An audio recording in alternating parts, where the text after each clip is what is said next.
സുഹൃത്തുക്കളെ, ഇന്ന് രാജ്യത്തിന് അപകടകരമായിട്ട് നിൽക്കുന്നത്, നമ്മുടെ സംസ്കാരത്തിന് അപകടകരമായിട്ട് നിൽക്കുന്നത് പലതരത്തിലുള്ള തീവ്രവാദ സംഘടനകളാണെന്നുള്ളത് ഞാൻ പലവട്ടം പറഞ്ഞിട്ടുണ്ട്.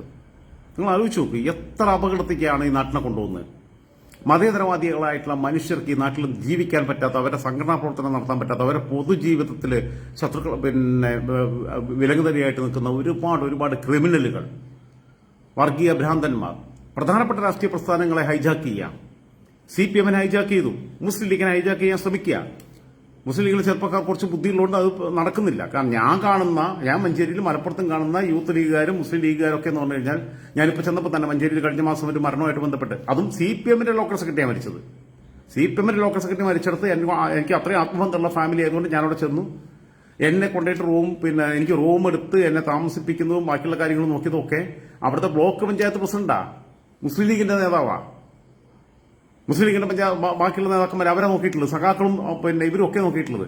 പക്ഷേ ഈ പ്രസ്ഥാനത്തെ, ഈ CPM-നെയും മുസ്ലിം ലീഗിനെ ഹൈജാക്ക് ചെയ്യാനുള്ള തീവ്രവാദികളുടെ സംഘടിതമായ ശ്രമത്തിന്റെ ഏറ്റവും അവസാനത്തെ ഉദാഹരണമാണ് ഷാഫി ചാലിയം എന്ന് പറയുന്ന മുസ്ലിം ലീഗിന്റെ സംസ്ഥാന സെക്രട്ടറിക്കെതിരെ ഇപ്പോൾ നടന്നുകൊണ്ടിരിക്കുന്ന നിരന്തരമായ അക്രമം.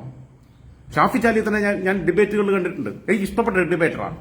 കാര്യങ്ങൾ വളരെ വസ്തുനിഷ്ഠമായി കൃത്യമായി അറ്റാക്ക് ചെയ്യേണ്ടത് അറ്റാക്ക് ചെയ്യും. എന്നാൽ വർഗീയത അയാളെ വായെന്ന് ഞാൻ ഇതുവരെ കണ്ടിട്ടില്ല. ഷാഫി ചാലി എന്റെ അളാപ്പാന്റെ കുട്ടിയൊന്നുമല്ല, എന്റെ അമ്മായിന്റെ കുട്ടിയല്ല, എന്റെ അമ്മൂനും അല്ല ഷാഫി ചാലിയും. പക്ഷെ ഷാഫി ചാലിയോട്ട് ഞാൻ പരിചയപ്പെടുന്ന, എനിക്ക് അങ്ങനെ ഡിബേറ്റർമാരിൽ ഇഷ്ടപ്പെട്ട ഒരാളൊന്ന് CPM-നകത്തുനിന്ന് സ്വരാജ് കുറച്ച് മാനിയായിട്ട് കാര്യങ്ങൾ പറയുന്ന ഒരാളാണ്. അവന് വായനയുണ്ട്, അറിവുണ്ട്. ഷാഫി ചാലിയത്തിന് നല്ല ചരിത്രബോധമുണ്ട്, അറിവുണ്ട്, ഓർമ്മശക്തിയുണ്ട്, കാര്യങ്ങളുണ്ട്. സ്വരാജിനും അതുണ്ട്. സാഹിത്യത്തെക്കുറിച്ചും സംസ്കാരത്തെക്കുറിച്ചും സിനിമയെക്കുറിച്ചും രാഷ്ട്രീയത്തെക്കുറിച്ചും ചരിത്രത്തെക്കുറിച്ചും ബോധമുള്ള ആൾക്കാരാണ്. BJP-യിൽ സന്ദീപ് വാര്യരും സന്ദീപ് വാചസ്പതിയും അതേപോലെ തന്നെ ശിവശങ്കറും ഒക്കെ അതേപോലെ ഉണ്ടായിരുന്ന ആൾക്കാരാണ്. അല്ലാതെ കോൺഗ്രസിലെ BR ഷപ്പീറിനെ പോലെ രാഹുൽ മാങ്കുട്ടത്തിൽ കോൺഗ്രസിൽ നന്നായി കാര്യങ്ങൾ പ്രസന്റ് ചെയ്യാൻ കഴിവുള്ള ആളാണ്. അല്ലാതെ BR ഷപ്പീറിനെ പോലെ, BJP-യിലെ മറ്റേ ഗോപാലകൃഷ്ണനെ പോലെ, അല്ലെങ്കിൽ CPM-ലെ ചിന്താ ജെറോമിനെ പോലെ, റഹീമിനെ പോലെ, സജീഷിനെ പോലെ ഊളത്തരം പറയുന്ന ആൾക്കാരല്ല ഇവരൊന്നും. ഇതിൽ രാഷ്ട്രീയമില്ല. ഞാൻ പറഞ്ഞല്ലോ, BJP-യിലെ സന്ദീപ് വാര്യർ സംസാരിക്കുമ്പോൾ, ശിവശങ്കർ സംസാരിച്ചപ്പോൾ ഞാൻ കേട്ടിരുന്നിട്ടുണ്ട്. ഷാഫി ചാലി സംസാരിക്കുമ്പോൾ കേട്ടിരിക്കാറുണ്ട്. കോൺഗ്രസിലെ രാഹുൽ സംസാരിക്കുമ്പോൾ കേട്ടിരിക്കാറുണ്ട്. ചാണ്ടി കോമനെ ഡിബേറ്റിന് പോകുന്നില്ല, ഷാഫി പറമ്പിലും ഡിബേറ്റിന് പോകുന്നില്ല. എന്നാൽ അവരെ ചില സംസാരങ്ങൾ ഞാൻ ശ്രദ്ധിക്കാറുണ്ട്, എനിക്കിഷ്ടമാണ്. CPM-ലെ ഈ ഊളകളെയും BJP-യിലെ ഗോപാലകൃഷ്ണനെയും മറ്റൊരു ലീഗിൽ നിന്ന് വരുന്ന കുറച്ച് നോളകളുണ്ട്, അങ്ങനെയുള്ളവരൊന്നും എനിക്ക് താല്പര്യമില്ല. ഞാൻ കേൾക്കാറില്ല. നമുക്കല്ല ഇൻഫർമേഷൻ കിട്ടാനാ.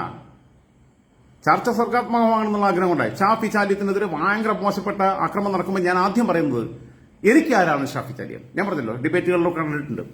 ഏകദേശം 1.5 വർഷം മുമ്പ്, 1.5 വർഷം കഴിഞ്ഞിട്ടില്ല, 2021-23 ഏപ്രിൽ മാസത്തിൽ ഞാൻ നവകേരള എന്ന് പറയുന്ന ചാനലിൽ വർക്ക് ചെയ്യുന്ന സമയത്ത് ഞാൻ പോയിട്ട് ദിവസം 2 സ്റ്റോറി എടുത്തു കൊടുക്കും. അങ്ങനെ ചെയ്യുന്നതാണ്. ആ സമയത്ത് ഞാൻ പല വിഷയങ്ങളിലും വളരെ അഗ്രസീവായിട്ട് പ്രതികരിക്കുന്ന ആളാണ്. നിങ്ങൾക്കറിയാലോ, ഇപ്പൊ ഈ വിഷയത്തിൽ ഞാൻ അഗ്രസീവാണ്. ഞാൻ ഇമോഷണലാണ്. ഉണ്ടാവും, ഇമോഷൻസ് ഉണ്ടാവും മനുഷ്യന്. ചിന്തിക്കുന്ന മനുഷ്യന്, തിരിച്ചറിവുള്ള മനുഷ്യന് ചുറ്റുപാടും കാണുന്ന അനീതി കാണുമ്പം നെഞ്ചുപെടയും. അത് അവന്റെ വാക്കുകളിലൂടെ അവന്റെ രോഷപ്രകടനം ഉണ്ടാവും. അത് നടക്കണം. എല്ലാവരും കേൾക്കുന്നുണ്ട്. അപ്പം ഈ സംഭവത്തിനകത്തെന്ന് വെച്ചാൽ, ഷാഫി ചാലിയം അന്ന് എനിക്കെതിരെ ഫേസ്ബുക്കിൽ പോസ്റ്റ് ഇട്ടു. അദ്ദേഹത്തിന്റെ പേജ്, ഒഫീഷ്യൽ പേജിൽ. മുസ്ലിം ലീഗിന്റെ സംസ്ഥാന സെക്രട്ടറിയാണ്, അറിയപ്പെടുന്ന നേതാവാണ്. അദ്ദേഹം ഒരു പോസ്റ്റ് ഇട്ടപ്പോൾ ആ പോസ്റ്റിനകത്ത് സംഘികളെ പറ്റിച്ച് പൈസ ഉണ്ടാക്കുന്നു എന്നൊക്കെ പറഞ്ഞിട്ട് ഇത്തരം ഈ സംഘികൾക്ക് അനുകൂലമായിട്ടുള്ള പ്രചാരണങ്ങൾ നടത്തുന്നത് പൈസ മേടിച്ചിട്ട് ചെയ്യുകയാണ്. അങ്ങനെ അതിന് പുറമെ റവന്യൂ ഉണ്ടാക്കുന്നുണ്ട്. ഇവരെ പറ്റിച്ച് ജീവിക്കുന്നവരാണ്. അതിന്റെ മുതലാളിമാർ ഇന്ന ആൾക്കാരാണെന്ന് പറഞ്ഞിട്ട്, ഒന്ന് മറുനാടൻ മലയാളി, അതിന്റെ owner Shajas Kariya, managing director. Navakerala Rajan Joseph, director, managing director. പുള്ളിക്കാരെ കൊടുത്തിട്ടുള്ള റോങ് ആയിട്ടുള്ള ഇൻഫർമേഷൻ അന്ന് വ്യാപകമായിട്ട് പ്രചരിച്ചിരുന്ന സാധനം എടുത്താ. എനിക്കിത് കണ്ടപ്പോൾ എന്റെ കാലിലിപ്പ് വരുമല്ലോ. എനിക്ക് ബന്ധമുള്ള മുസ്ലിം ലീഗിന്റെ പഴയ സംസ്ഥാന പ്രധാനപ്പെട്ട ഭാരവാഹിയായിരുന്ന, ഇപ്പൊ സിറ്റിംഗ് MLA ആയിട്ടുള്ള, അതിനും ഒരു 10-15 വർഷത്തിന് ശേഷമാണ് അദ്ദേഹം പാർലമെന്ററി രംഗത്തേക്ക് തിരിച്ചു വരുന്നത്. ഇപ്പൊ MLA ആണ്. അതിനു മുമ്പ് അദ്ദേഹം ദീർഘകാല MLA ആയിരുന്നു. അദ്ദേഹം സംസ്ഥാന ഭാരവാഹിയായിരുന്നു. ഗവൺമെന്റിന്റെ ഭാഗമായിട്ടുള്ള പ്രധാനപ്പെട്ട കീ പോസ്റ്റിൽ വർക്ക് ചെയ്തിട്ടുള്ള ആളാണ്. അപ്പൊ അദ്ദേഹത്തെ വിളിച്ചു. അദ്ദേഹമായിട്ട് ഞാൻ നല്ല ബന്ധം, ആരോഗ്യകരമായ ബന്ധമുള്ളതാണ്. ഞാൻ പറഞ്ഞു, നിങ്ങളെ ഷാഫി ചാലിയം എവിടുത്തെ തന്നെ അവിടെയാണ്, അവരുടെ പേരുമ്പോൾ തന്നെ ഉണ്ടല്ലോ ചാലിയെന്ന്. ഞാൻ പറഞ്ഞ ഓന് പണി കൊടുക്കാൻ പോവാണ്. ഓനെന്നാ ഞാൻ പറഞ്ഞ. അപ്പം പക്ഷെ പിന്നീട് അതുമായിട്ട് സംസാരിച്ചപ്പോൾ ഷാഫിക്കാന്നായി വിളി. അവനൊരു പണി കൊടുക്കാൻ പോവുകയാണ്. കാരണം ഓൻ എനിക്കെതിരെ പിന്നെ ഇല്ലാത്ത പിന്നെ വൃത്തിയോട് പറഞ്ഞു വിട്ടു എന്ന് പറഞ്ഞു. അപ്പോൾ എന്താ വെച്ചു, ഇങ്ങനെ ഞാൻ നവകേരള ന്യൂസിന്റെ മാനേജിംഗ് ഡയറക്ടറാണെന്നൊക്കെ പറഞ്ഞിട്ടുണ്ട്. എന്റെ ചാനലല്ലാതെ അതിൽ വരുന്ന എല്ലാത്തിന്റെയും ബാപ്പ ഞാനല്ല. ഞാൻ എന്റെ സ്റ്റോറി ചെയ്യുന്നുണ്ട്. ഞാൻ എനിക്ക് തോന്നണ, എനിക്ക് മനസ്സ് തോന്നുന്ന ശരിയും തോന്നുന്ന അഭിപ്രായം ഞാൻ പറയാം. അല്പം നിങ്ങൾക്ക് ഇഷ്ടപ്പെടണമെന്നില്ല. ഞാൻ അവിടെ പോയാൽ 1 മണിക്കൂർ നേരത്തേക്കാണ് പോവുക. ഇവിടുന്ന് വീട്ടിൽ നിന്ന് ഇറങ്ങുമ്പോൾ, ഫ്ളാറ്റിൽ നിന്ന് ഇറങ്ങുമ്പോൾ ഞാൻ വിളിച്ചു പറയും AC ഓൺ ചെയ്തിടാൻ പറയും സ്റ്റുഡിയോയിലെ. അവിടെ ചെന്ന് കഴിഞ്ഞാൽ അവിടെ തൊട്ടടുത്ത് ഒരു പിന്നെ തമിഴ്നാട്ടുകാരനായിട്ടുള്ള മുരുകൻ എന്ന് പറയുന്ന ഒരു പിന്നെ അണ്ണന്റെ ചായപ്പിടിയുണ്ട്. അവിടെ തന്നെ അവർക്ക് ആ ചേച്ചി മൂപ്പര് ചായയും ഇതൊക്കെ ഉണ്ടാക്കി വെക്കും. ചെറിയ തട്ടുകട പോലുള്ളത്. ഞാൻ അങ്ങനത്തെ സ്ഥലത്തേ പോവുള്ളൂ. അവിടെ വാക്കബിൾ ഡിസ്റ്റൻസാ. അവിടെ ആ ചേച്ചിയാണെങ്കിൽ പിന്നെ തുണി അയൺ ചെയ്ത് കൊടുക്കുന്ന പരിപാടിയുണ്ട്. അങ്ങനെ മനുരാജ് അല്ലെങ്കിൽ മുസ്ലിം ലീഗ് അങ്ങനെയാണ് മതേതര പാർട്ടിയാവുന്നത്. അതെനിക്ക് മനസ്സിലായിട്ടില്ല. പേര് നോക്കിയിട്ട് മനു എന്റെ പിന്നെ നല്ല ഫോളോവറാണ്, എല്ലാത്തിനും കമന്റ് ചെയ്യുന്നതാണ്, എനിക്ക് പിന്നെ മെസ്സേജ് അയക്കുന്നതാണ് എനിക്കറിയാം. പക്ഷേ മുസ്ലിം ലീഗിൽ മുസ്ലിം എന്നുള്ള പേരുണ്ടെന്നേ ഉള്ളൂ. മുസ്ലിം ലീഗ് ഇപ്പോഴും still I M telling you very clearly that ഇതുവരെ അത് മതേതര പാർട്ടിയാണ്. നാളെ എന്താവും എന്നുള്ളതിനെ കുറിച്ച് ആശങ്ക എനിക്കുണ്ട്. സുഡാപ്പിയുള്ള പാർട്ടിക്കകത്ത് പോപ്പുലർ ഫ്രണ്ട് ഓഫ് ഇന്ത്യക്കകത്ത് എന്തോ മുസ്ലിം ഉണ്ടോ? പോപ്പുലർ ഫ്രണ്ട് ഓഫ് ഇന്ത്യ ജമാഅത്തിന്റെ പിന്നെ വെൽഫെയർ പാർട്ടിക്കകത്ത് മുസ്ലിം എന്നുള്ള പേരുണ്ടോ? വെൽഫെയർ പാർട്ടി, ക്ഷേമത്തിന്റെ പാർട്ടി. SDP-യുടെ ഇതിനകത്ത് പിന്നെ മുസ്ലിം എന്നുള്ള പേരുണ്ടോ? മുസ്ലിം എന്നുള്ള പേര് വേണ്ടാന്നേ.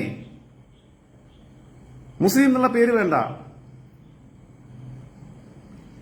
ഇവിടെ ഇവരാണ് വർഗീയത കാണിക്കുന്നത്. മുസ്ലിം ലീഗിനകത്ത് സമുദായ പാർട്ടിയാണ്. ആ ഐഡന്റിറ്റി പൊളിറ്റിക്സ് അവർ കൊണ്ടു നടക്കുന്നുണ്ടെന്നുള്ള ഒക്കെ എനിക്ക് ബോധ്യമുണ്ട്. ഞാൻ പറഞ്ഞില്ല, ഞാൻ അവർ വിട്ടുന്നത് എന്തായാലും മനുരാജിനോ ബാക്കിയുള്ളവർക്ക് ഈ എന്നെ കേട്ടിരിക്കുന്ന ആളുകളിലെ പിന്നെ ലീഗുകാരല്ലാത്ത എന്നെ കേട്ടിരിക്കുന്ന ആളുകളെക്കാൾ കൂടുതൽ മുസ്ലിം ലീഗുമായിട്ട്, അവരിലുള്ള ആളുകളുമായിട്ട്, അവരുടെ വീടുകളുമായിട്ട്, അവരുടെ കുടുംബങ്ങളുമായിട്ട് അത്രയധികം ആത്മബന്ധം എനിക്കുണ്ട്. ഇപ്പൊ സെക്യുലർ പാർട്ടിയാ. ഈ പോക്ക് പോയാൽ അത് വർഗീയ പാർട്ടിയായിട്ട് മാറും. അതിനെ ഹൈജാക്ക് ചെയ്യും സുഡാപ്പികൾ. CPM-നെ ഹൈജാക്ക് ചെയ്യും. ഒരു സംശയം വേണ്ട. ഈ പോക്ക് പോയാൽ ഞാൻ വീണ്ടും എന്റെ വഴി തെറ്റിക്കരുത്. കാരണം നിങ്ങൾ യൂട്യൂബിൽ കേൾക്കുന്നവർക്ക് തെറ്റിദ്ധാരണ ഉണ്ടാവും. പിന്നെ ഇതെന്താ ഇവൻ ഭ്രാന്ത് പറയണമെന്നുള്ളത്. കാരണം യൂട്യൂബിൽ കമന്റ് ഇടാനുള്ള ഓപ്ഷൻ ഒന്നുമില്ല. ഞാൻ നേരിട്ട് ഈ വീഡിയോ ഡൗൺലോഡ് ചെയ്തിട്ട് ദയവ് തന്നെ ബുദ്ധിമുട്ടിക്കരുത്. ഓക്കെ, പ്ലീസ്, റിക്വസ്റ്റ് ആണ്. ഷാഫി ചാലിയത്തിന്റെ അപ്പനോട് പറഞ്ഞു, അദ്ദേഹം സംസ്ഥാനത്ത് അറിയപ്പെടുന്ന രാഷ്ട്രീയ നേതാവാണ്. ഞാൻ പറഞ്ഞല്ലോ, ഗവൺമെന്റ് കീ പോസ്റ്റിൽ ഇരുന്നിട്ടുള്ള ആളാണ്. നിരവധി തവണ MLA ആയ ആളാണ്. പിന്നെ 10-15 വർഷക്കാലം പാർലമെന്റ് രാഷ്ട്രീയത്തിൽ നിന്ന് വിട്ടിട്ട് ഇപ്പൊ കഴിഞ്ഞ 2021 വീണ്ടും MLA ആയിട്ടുണ്ട്. അദ്ദേഹം പറഞ്ഞു, രാജാവ് നല്ലോനാണ്, ഓൻ അങ്ങനെ തെറ്റിദ്ധാരണയുടെ പുറത്ത് പറഞ്ഞതാവും. നിങ്ങൾ തമ്മിൽ സംസാരിച്ചാൽ ബോധ്യപ്പെടുത്താവുന്നേ ഉള്ളൂ, പറഞ്ഞാൽ മനസ്സിലാവുന്ന ആളാണ് എന്ന് പറഞ്ഞു. എന്നാ നമ്പർ അയക്കാൻ പറഞ്ഞു. എനിക്ക് തോന്നുന്നു മൂപ്പര് അയാളെയും വിളിച്ചിട്ടുണ്ടാവും എന്ന് തോന്നുന്നു, ഷാഫി ചാലിയത്തിനെ. അതിനെ ഞാൻ വിളിച്ചു. ഞാൻ വളരെ പ്രായ വ്യത്യാസം വെച്ചിട്ട് ഞാൻ ഷാഫിക്കാന്ന് പറഞ്ഞു വിളിച്ചു. അതിനിടയിൽ കുറെ ഫീഡ്ബാക്സ് എടുത്തു. അപ്പോൾ എടുക്കുമ്പോൾ എന്താ വെച്ചാൽ ഇദ്ദേഹവുമായി ബന്ധപ്പെട്ട ഒരുപാട് ആൾക്കാർ എന്റെ വളരെ അടുത്ത സുഹൃത്തുക്കളാണ്. വളരെ ഇദ്ദേഹത്തിന്റെ കുടുംബവുമായി ബന്ധമുള്ള ആൾക്കാർ വരെ. നമ്മളെ അന്തരിച്ചു പോയ ചന്ദ്രികയുടെ ചീഫ് എഡിറ്റർ ആയിരുന്ന ഹക്കീം മേച്ചേരിയുടെ കുടുംബമായിട്ടൊക്കെ ഇദ്ദേഹത്തിന് ബന്ധമുണ്ട്. ഹക്കീം മേച്ചേരിയുടെ മോളും മരുമോനൊക്കെ എനിക്ക് വളരെ അടുത്ത ബന്ധമുള്ള ആൾക്കാരാണ്. അവൻ അഡ്വക്കേറ്റാണ്. അവളും ഇപ്പം പ്രാക്ടീസ് ചെയ്യാൻ തുടങ്ങി. അവൾ എംകോം കഴിഞ്ഞിരിക്കുകയായിരുന്നു. അവളും ലോയെ കഴിഞ്ഞ് പ്രാക്ടീസ് ചെയ്യാൻ തുടങ്ങി. അപ്പം ഞാൻ പിന്നെ ആളെ പേര്, കാരണം വെച്ചാൽ അവർക്ക് രാഷ്ട്രീയ ഡാമേജ് ഉണ്ടാക്കേണ്ടതിന്റെ ആളെ പേര് പറയാത്തത്. ഷാഫി ചാലിയത്തിന്റെ പിന്നെ ഇപ്പോൾ പറയാന്ന് പറഞ്ഞു കഴിഞ്ഞാൽ ഞാൻ ഉള്ള കാര്യം, to be very frank with you, ഞാൻ ഓണസ്റ്റിയാണ് ഞാൻ സംസാരിക്കുന്നത്. അങ്ങനെ ഷാഫി ചാലിയത്തിനെ വിളിക്കുന്നു. ഞാൻ ഇന്ന ആളാണ്, നിങ്ങൾ ഒരു വിവരം അറിയാതെ നിങ്ങൾ പോസ്റ്റ് ചെയ്തത്. അപ്പം എന്നോട് പറഞ്ഞ എന്താണ്? അപ്പം ഞാൻ പറഞ്ഞു, ഞാനിവിടെ ഇങ്ങനെ പോകും, 1 മണിക്കൂർ നേരത്തേക്കാണ് പോവുക, 2 സ്റ്റോറി ചെയ്യും, അതിന്റെ പൈസ മേടിച്ചിട്ട് ഇയാൾ പോരും. ഞാൻ വീട്ടിൽ നിന്ന് ഇറങ്ങുമ്പോൾ പറയും സ്റ്റുഡിയോ AC ഓൺ ചെയ്തിടാൻ പറയും. അവിടെ ചെന്നാൽ ഞാൻ തൊട്ടടുത്തുള്ള, ഞാൻ ഇങ്ങനെ തന്നെ പറഞ്ഞാൽ കഥ പറഞ്ഞു കൊടുത്തു. ഒരു പിന്നെ തമിഴ്നാട്ടുകാരനായിട്ടുള്ള ഏട്ടൻ നടത്തുന്നത് കണ്ടന്റ്. അവിടെ നിന്ന് ചായ കുടിക്കും, ഒരു സിഗരറ്റ് വലിക്കും, ഒരു സ്റ്റോറി ചെയ്യും. എന്നിട്ട് ഞാനൊരു താഴെ വരും, ഒരു സിഗരറ്റും കൂടി, ഒരു ചായയും കൂടി കുടിക്കും, ഒരു സിഗരറ്റും കൂടി വലിക്കും, അടുത്ത സ്റ്റോറി ചെയ്യും. അത് കഴിഞ്ഞാൽ ഞാൻ തിരിച്ചു പോരും. 1.5 കിലോമീറ്ററുള്ള സ്റ്റുഡിയോയ്ക്ക് ദൂരം. അതുകൊണ്ട് ഞാൻ ഏത് വേനൽക്കാലാണെങ്കിൽ പോലും കുറച്ച് വേർത്താലും ശരി, ഞാൻ നടന്നേ പോകുള്ളൂ, വണ്ടി എടുക്കൂല, നടന്നു പോകും, ഓട്ടോറിക്ഷയ്ക്ക് പോലും പോകില്ല. കാരണം നടത്തും കൂടി ആ കൂട്ടത്തിലങ്ങ് നടക്കുന്നത് എഴുതിയിട്ട് എന്ന് പറഞ്ഞു. ഇദ്ദേഹം തിരുത്തെഴുതി അദ്ദേഹത്തിന്റെ പേജിൽ. തെറ്റിദ്ധാരണയുടെ പുറത്താണ് ഞാൻ അങ്ങനെ എഴുതിയത്. അങ്ങനെ ഹക്കീം മേച്ചേരി അല്ല, റഹീം മേച്ചേരി. ഓക്കെ, പിന്നെ സുഹൃത്ത് തിരുത്തിയത് തന്നത് റഹീം മേച്ചേരിയാണ്. ഞാൻ പെട്ടെന്ന് പറഞ്ഞപ്പോൾ തെറ്റിപ്പോയതാ. മങ്കട പിന്നെ മൗലവി, അസീസ് മൗലവി, അദ്ദേഹവും ഇതേപോലെ തന്നെയായിരുന്നു. അതിന്റെ ചന്ദ്രികയുടെ ചീഫായിരിക്കുമ്പോൾ വളരെ മനോഹരമായിട്ട് കൊണ്ടുപോയിട്ടുള്ള സ്ഥാപനമാണ്. അതിലൊന്നും എനിക്ക് യാതൊരു സംശയമില്ല. എന്തായിരുന്നാലും ചന്ദ്രിക പത്രത്തിൽ എനിക്ക് വലിയ, ഞാൻ ചന്ദ്രിക പത്രം വായിക്കാറില്ല, ജന്മഭൂമി പത്രം BJPയുടെ വായിക്കാറില്ല, കോൺഗ്രസിന്റെ വീക്ഷണം വായിക്കാറില്ല, CPM-ന്റെ ദേശാഭിമാനി വായിക്കാറില്ല, CPI-യുടെ ജനയുഗം വായിക്കാറില്ല. ഞാൻ വായിക്കാറുണ്ടെങ്കിൽ വേറെ പത്രങ്ങളെ വായിക്കുള്ളൂ. കാരണം എനിക്ക് വാർത്ത അറിയാനാ. അല്ലാതെ ഇവരെ പാർട്ടിയുടെ നേതാക്കന്മാർ അവിടെ പ്രസംഗിച്ചു, ഇവിടെ പ്രസംഗിച്ചു, അവിടെ റാലി നടത്തി, ഇവിടെ റാലി നടത്തി, അവിടെ പ്രമേയം നടത്തി, ഇത് എനിക്ക് കേൾക്കേണ്ട ആവശ്യമില്ല. എനിക്ക് ഇൻഫോർമേറ്റീവ് ആയിട്ടുള്ള എന്തെങ്കിലും കാര്യങ്ങൾ കിട്ടുന്നുള്ള. വേണ്ട, പോട്ടെ. അടുത്തൊരു വിഷയം എന്താ വെച്ചാൽ ഇതിനകത്തുള്ളത്, ഈ അങ്ങനെ ഷാഫി ചാലിയുമായിട്ട് അന്ന് ബന്ധപ്പെടുന്നു, പരിചയപ്പെടുന്നു, അദ്ദേഹം ഒരു തിരുത്ത് പറയുന്നു. അതിനുശേഷം പിന്നീട് 1.5 വർഷത്തിന് ശേഷം എനിക്കിപ്പോൾ വിളിക്കേണ്ടി വന്നത് വയനാട് ദുരന്തത്തിന്റെ പശ്ചാത്തലത്തിൽ. ഞാനിപ്പോ ഇടയ്ക്ക് സ്റ്റോറി ചെയ്ത് കൊടുക്കുന്ന സ്മാർട്ട് പിക്സ് എന്ന് പറയുന്ന ചാനലിന്റെ വീഡിയോ ജേർണലിസ്റ്റ് ആയിട്ടുള്ള എഡിറ്ററും ക്യാമറാമാനും ഒക്കെയാണ് നിതിൻ, വയനാട്ടുകാരൻ. അവരടുത്ത ബന്ധുവിന്റെ ആ ബോഡിയുടെ ഫോട്ടോ കിട്ടി. അദ്ദേഹത്തിന്റെ ഒറിജിനൽ ഫോട്ടോ ആയിട്ട്, ജീവിച്ചിരിക്കുന്ന ഫോട്ടോ ആയിട്ട് മാച്ചാണ്. 90% ഐഡന്റിഫൈ ചെയ്യാൻ പറ്റും. മൂക്ക്, കണ്ണ്, മീശ, പിന്നെ നെറ്റി, പിന്നെ ഈ താടിയല്, കവിള് ഒക്കെ നോക്കുമ്പോൾ കറക്റ്റാ. പിന്നെ ചെവി കാണാനില്ല, ഇങ്ങനെ മൂടിക്കൊണ്ട് ഇങ്ങനെ ആ ഫോട്ടോയുമായിട്ട് പക്ഷേ ഈ ബോഡി എങ്ങോട്ട് കൊണ്ടുപോയി ആര് റിസീവ് ചെയ്തു ഒരു വിവരം കിട്ടുന്നില്ല. ഞാൻ ആദ്യം ബന്ധപ്പെട്ടത് നിലമ്പൂർ MLA PV അൻവറിന്റെ ഓഫീസാണ്. PV അൻവറിന്റെ ഓഫീസായിട്ട് അപ്പം തന്നെ ബന്ധപ്പെടുന്നു. അവർ പെട്ടെന്ന് സ്പീഡപ്പ് ചെയ്യുന്നു. മാത്രമല്ല എന്നെ വിശ്വസിച്ചിട്ട് അവരെന്നോട് അപ്പം തന്നെ റിപ്ലൈ ചെയ്യുന്നു. എന്നോട് പിന്നെ എനിക്ക് വളരെ പ്രോംപ്റ്റ് ആക്ഷനാണ് അവരുടെ ഭാഗത്തുനിന്നുണ്ടായത്. ഞാൻ ഈ വിവരം അറിയിച്ച് മിനിറ്റുകൾക്ക് അവർ തിരിച്ചറിയിക്കുകയാണ്. താലൂക്ക് പിന്നെ ഓഫീസ്, റവന്യൂ ഡിപ്പാർട്ട്മെന്റായിട്ട്, താലൂക്ക് ഓഫീസുമായിട്ടും വില്ലേജ് ഓഫീസുമായിട്ടും പിന്നെ ആരോഗ്യ വകുപ്പുമായിട്ടും ഒക്കെ ബന്ധപ്പെട്ടിട്ടുണ്ട്. പോലീസിനും എല്ലാം ഞങ്ങൾ ഈ സാധനം പാസ് ചെയ്തിട്ടുണ്ട്. Let us come back to you എന്നാ പറഞ്ഞത്. അത് കഴിഞ്ഞ് ഒരു മെസ്സേജ് അയച്ച് അത് കഴിഞ്ഞിട്ട് പിന്നെ കുറച്ച് കഴിയുമ്പോൾ ഈ തഹസിൽദാരുടെ വോയിസ് മെസ്സേജ് എന്നെ വിശ്വാസമുണ്ടോ അവർക്ക് 100%? ഇവിടെ വേറെ ഓൺലൈൻകാരെ ഇവരാരെങ്കിലും നമ്പുവോ? ഏതെങ്കിലും ഓൺലൈൻകാർക്ക് ആരെങ്കിലും വോയിസ് മെസ്സേജ് അയച്ചു കൊടുക്കുമോ വിശ്വസിച്ച്? കാരണം ഇവൻ അത് വിറ്റ് പൈസയാക്കും, ഇവൻ അത് ഏറിയും അനുമതിയില്ലാതെ.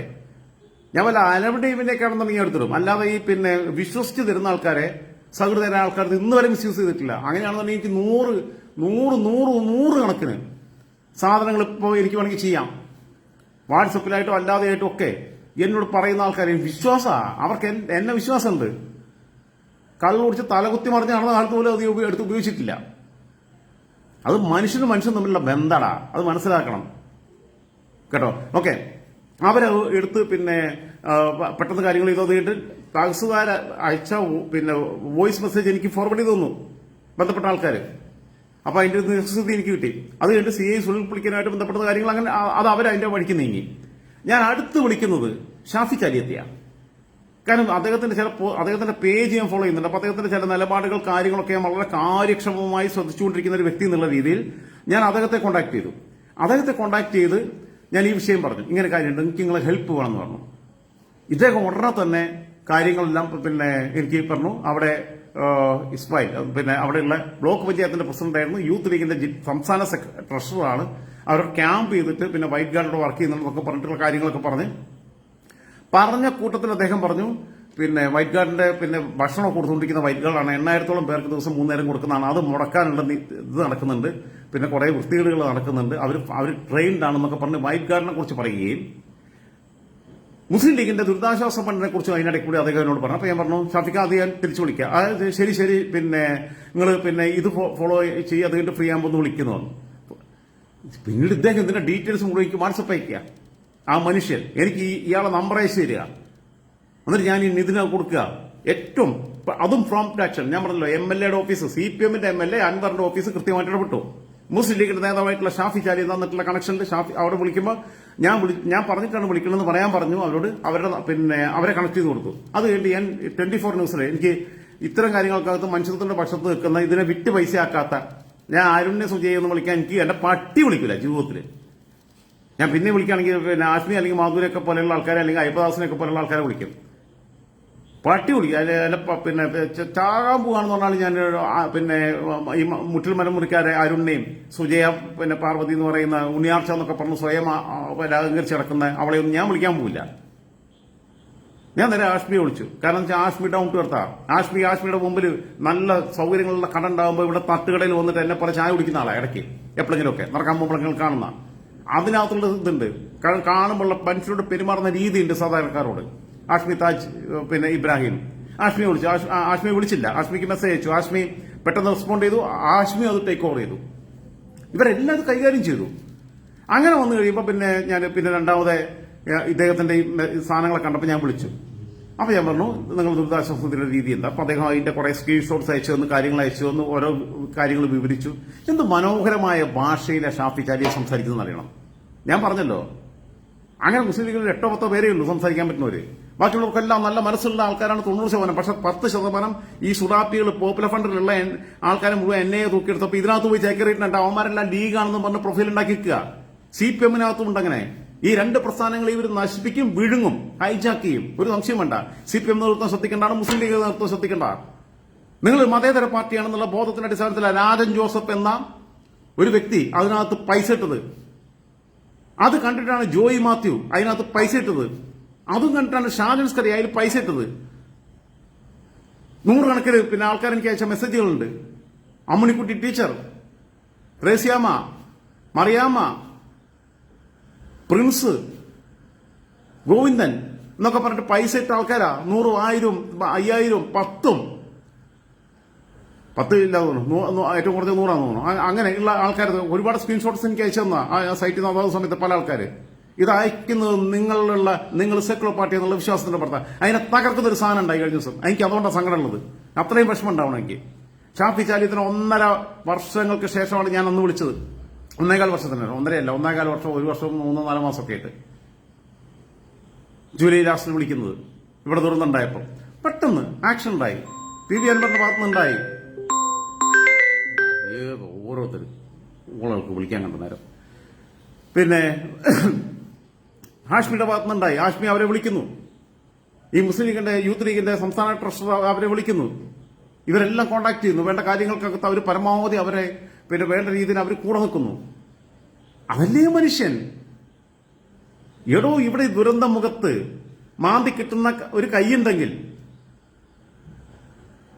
നിങ്ങൾ ആലോചിച്ച് നോക്കൂ. മാന്തുന്നത് ലീഗിന്റെ വൈറ്റ് ഗാർഡാണ്. കിട്ടുന്ന കൈ ആരതാ നമുക്കറിയില്ല. ഒരു പക്ഷേ ഇവരുമായിട്ട് അടികൂടിയപ്പോൾ ഇവരുടെ കരണത്തടിച്ച DYFIക്കാരന്റെ കൈയായിരിക്കും. അല്ലെങ്കിൽ ഒരു തല കിട്ടി ആളെ മുഖം തിരിച്ചറിയാൻ പറ്റുന്നില്ല, വികൃതമാണ്. എടുത്ത് കിട്ടിയത് DYFIക്കാർക്കാ. ഒരു പക്ഷേ അവർക്കെതിരെ ഘോരഘോരം സംസാരിച്ച കോൺഗ്രസ്സുകാരന്റെയോ ലീഗുകാരന്റെയോ തലയായിരിക്കും അത്. അത് നോക്കിയിട്ടാണോ നമ്മൾ നിൽക്കുന്നത്? നിങ്ങൾ ചിന്തിക്കാൻ വേണ്ടി പറയാ. ഇവിടെ ഈ പാഠം പഠിക്കാതെ വർഗീയത പറഞ്ഞുകൊടുക്കുക. ഇനിയിപ്പം പിന്നെ ഷാഫി ചാലിയത്തിന്റെ ആയിട്ട് ബന്ധപ്പെട്ട ഒരു വിഷയം ഞാൻ പറഞ്ഞുതരാം. ഷാഫി ചാലിയത്തിന് BJPയിൽ ചില ആൾക്കാർ കുറച്ച് മാന്യന്മാരാണെന്ന് എനിക്ക് തോന്നിയിട്ടുണ്ട്. ഷാഫി ചാലിയൻ കഴിഞ്ഞ ദിവസം തന്നെ ഈ തിരുച്ചെണ്ടുറി എന്ന് പറയുന്ന പിന്നെ ഇവിടെ തമിഴ്നാട്ടിലുള്ള ഒരു പിന്നെ ക്ഷേത്രം, അത് വഖഫ് ബോർഡിന്റേതാണെന്നുള്ള കണ്ടെത്തൽ വന്നതിനെ കുറിച്ച് ഇപ്പൊ ക്ഷേത്രം 2000 കൊല്ലം മുമ്പുള്ളതാണ്, 3000 കൊല്ലം മുമ്പ് വഖഫ് ബോർഡിന്റെ ആണെന്നൊക്കെ പറഞ്ഞിട്ട്, അല്ല വഖഫ് ബോർഡ് രൂപീകരിച്ചിട്ട് ഇത്രയും കാര്യമായിട്ടുള്ളൂ, വഖഫിന്റെ ആണെന്നൊക്കെ പറഞ്ഞിട്ടുള്ള ചർച്ച ജനൻ TV നടത്തിയപ്പോൾ അതിൽ ഇദ്ദേഹം പോവുകയും പക്ഷെ സൗണ്ട് ക്ലിയർ അല്ലാത്തതുകൊണ്ടുള്ള ചർച്ചയ്ക്കകത്ത് കുറച്ച് ബുദ്ധിമുട്ടുകൾ ഉണ്ടാവുകയും അദ്ദേഹത്തിനെതിരെ ഈ യുവരാജ് ഗോകുൽ എന്ന് പറയുന്ന BJP നേതാവ് അദ്ദേഹത്തിനെതിരെ ഒരു പരാമർശം നടത്തിയും. കാരണം ഷാഫി ചാലിയെ ഒളിച്ചോടിയെന്ന്. പക്ഷെ അടുത്ത ദിവസം യുവരാജ് ഗോകുൽ നടത്തിയ പിന്നെ തിരുത്തിയാൻ വായിക്കാം. ആദ്യം മനുഷ്യന് തെറ്റുപറ്റിയാൽ തിരുത്തണം. ഇതാണ് കാണാൻ പറ്റുമോ എനിക്കറിയില്ല. കാണാൻ പറ്റില്ല, ലൈറ്റ് ഇങ്ങോട്ട് അടിക്കുന്നോണ്ടേ. ഓക്കെ, യുവരാജ് ഗോകുൽ BJPയുടെ RSSന്റെ ഏതിന്റെ ABPയുടെ ഏതിന്റെ നേതാവാണ്. 2 ദിവസം മുമ്പ് TV ചർച്ചയിൽ ഞാൻ ഈ വിഷയത്തിലേക്ക് വരുന്നതിന് മുമ്പ് ഇതൊന്ന് പറയാം. ഷാഫി ചാലിയും ഇറങ്ങിപ്പോയിരുന്നു. എനിക്ക് അനുവദിച്ച സമയത്ത് അദ്ദേഹം പറയാനുള്ളത് പറയട്ടെ, അതിനുശേഷം സംസാരിക്കാൻ ഒരു നിലപാട് ഞാൻ എടുത്തപ്പോഴും അദ്ദേഹം സംസാരിക്കുന്നതിനിടയിൽ ഇടപെടലുണ്ടായി എന്ന പരാതിയിൽ അദ്ദേഹം ഇറങ്ങിപ്പോയത് ആ സമയത്ത് എനിക്ക് വിഷമമുണ്ടാക്കി. അതേ തുടർന്നാണ് അദ്ദേഹം ഒളിച്ചോടിയത് ശരിയായില്ല എന്ന് സംസാരിച്ചത്. കഴിഞ്ഞ ദിവസം ഷാഫി ചാലിയത്തോട് ഫോണിൽ സംസാരിക്കാനിടയായി. സാങ്കേതിക തടസ്സമുണ്ടായിരുന്നു. തുടക്കത്തിൽ ഞാൻ അങ്ങനെ ഒരു നിലപാടെടുത്തതുപോലും അദ്ദേഹത്തിന് കേൾക്കാൻ സാധിച്ചിരുന്നില്ല എന്ന് മനസ്സിലായി. മുന്നിൽ സ്ക്രീനില്ലാതെ ഹെഡ്സെറ്റ് മാത്രം വെച്ച് സംസാരിക്കുന്നത് അവതാരകനാണോ എതിർ പാനലിസ്റ്റാണോ എന്ന് മനസ്സിലാകാതെ വരുന്ന സ്ഥിതിവിശേഷം പലതവണ എനിക്കുണ്ടായിട്ടുണ്ട്. ഞാൻ മാതൃ ന്യൂസിലൊക്കെ പിന്നെ ചർച്ചയ്ക്ക് പോയപ്പോൾ എനിക്കുണ്ടായിട്ടുണ്ട്. അന്ന് മുൻമന്ത്രി സുനിൽകുമാർ, സണ്ണിക്കുട്ടി അബ്രഹാം, കോൺഗ്രസിന്റെ കോൺഗ്രസിനെ പ്രതിനിധീകരിച്ചുകൊണ്ട് പിന്നെ റെജി ഗ്ലൂക്കോസ് റേച്ചാനായിട്ട് അങ്ങനെ ഞാൻ പരിചയപ്പെടുന്നത്, CPMന്റെ സഹയാത്രികൻ, ഇവരൊക്കെ ഉണ്ടായിരുന്ന ചർച്ചയ്ക്ക് അതൊക്കെ പങ്കെടുക്കുമ്പോൾ എനിക്ക് സാങ്കേതിക ബുദ്ധിമുട്ടുണ്ടായിട്ടുണ്ട്. ഓക്കെ, അതുകൊണ്ട് പിന്നെ അത്തരം സാങ്കേതിക പ്രശ്നങ്ങൾ സംഭവിക്കാം. അത് നമുക്ക് വലിയ ഫ്രസ്ട്രേഷൻ സൃഷ്ടിക്കും. അത് സ്വന്തം അനുഭവത്തിൽ നിന്ന് തന്നെ ഞാൻ തിരിച്ചറിയുന്നു.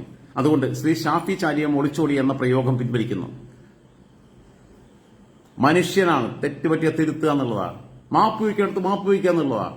പിൻവലിക്കുന്നു എന്ന് പറഞ്ഞു. ആ മര്യാദ പോലും ഇല്ലാതെയാണ്. അതിൽ ഷാബു പ്രസാദ്, ഏത് RSSന്റെ നേതാവാ, ഷാഫി മാന്യനായ ഒരു ഡിബേറ്ററാണ്. ഈ അവസ്ഥ ഒഴിവാക്കാൻ ഞാൻ ചാനലിന്റെ ലൈവ് ലിങ്ക് ഫോണിൽ ഓൺ ചെയ്ത് മുമ്പിൽ വെക്കാറുണ്ട്. അല്ലെങ്കിൽ വലിയ ബുദ്ധിമുട്ടാണ്, ടെക്നിക്കൽ ആയിട്ടുള്ള ഇഷ്യൂസാണ്. ഇങ്ങനെ മനുഷ്യന്മാര് പറയുന്ന ഒരു കാലത്ത് ഈ പിന്നെ വളരെ അങ്ങോട്ടും ഇങ്ങോട്ടും ഒരു വീട്ടിലിടവോ 4 പാർട്ടിക്കാരുണ്ടാവുന്നേ. എന്തിനു പേര് തമ്മിൽ ആക്രമിക്കാൻ നിൽക്കുക എന്നൊക്കെ പറഞ്ഞു കഴിഞ്ഞാൽ എന്തിനു കൊള്ളാം മനുഷ്യനെ. പിന്നെ മനുഷ്യനെന്ന് പറഞ്ഞാൽ നടക്കാൻ പറ്റുമോ? ഇനി ഷാഫി ചാലിയെ പങ്കുവെച്ച ഒരു സാധനം ഞാൻ നിങ്ങളെ കാണിച്ചു തരാം. ഞാനിപ്പോ ഇന്ന് കണ്ടപ്പോൾ എനിക്ക് പിന്നെ പറയണം തോന്നി. ഷാഫി ചാലിയത്തിന്റെ ഒഫീഷ്യൽ പേജിൽ ഷാഫി ചാലിയം പങ്കുവച്ച ഒരു സാധനമാണ് നിങ്ങളെ കാണിക്കാൻ പോകുന്നത്. അതിന്റെ പേരിലാണ് ഇപ്പോൾ ഭയങ്കരമായിട്ടുള്ള അറ്റാക്ക് നടക്കുന്നത്. ഇതാണ് അദ്ദേഹത്തിന്റെ ഒരു വേറൊരു ചങ്ങായിട്ട് പോസ്റ്റാണ്. നൈസമോളെ ചേർത്ത് പിടിച്ച് ഉപ്പയും സഹോദരങ്ങളും കിടപ്പാടവും എല്ലാം നഷ്ടപ്പെട്ടു. ഉമ്മയും നൈസമോളും മാത്രം ബാക്കിയായി. പക്ഷേ നിങ്ങൾ ഒറ്റയ്ക്കല്ല. ഏതൊരു മനുഷ്യനും ആഗ്രഹിക്കുന്നത് ഇങ്ങനെ ചേർത്ത് പിടിക്കാൻ ഇങ്ങനെയുള്ള കാര്യങ്ങളെയാണ്. അത് ആ വീഡിയോ ഒന്ന് കാണിച്ചു തരാം.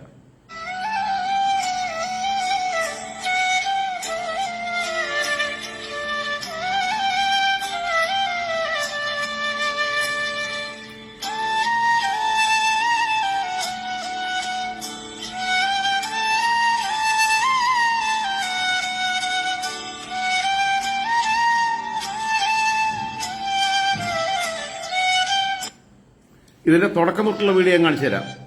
ഇതല്ലാതെ ഇതിന്റെ തുടക്കം തൊട്ടുള്ള വീഡിയോ ഞാൻ വേറെ കാണിച്ചു തരാം. അത് ഞാൻ വേറെ സ്ഥലത്തുനിന്ന് ഞാൻ എടുത്തതാണ്.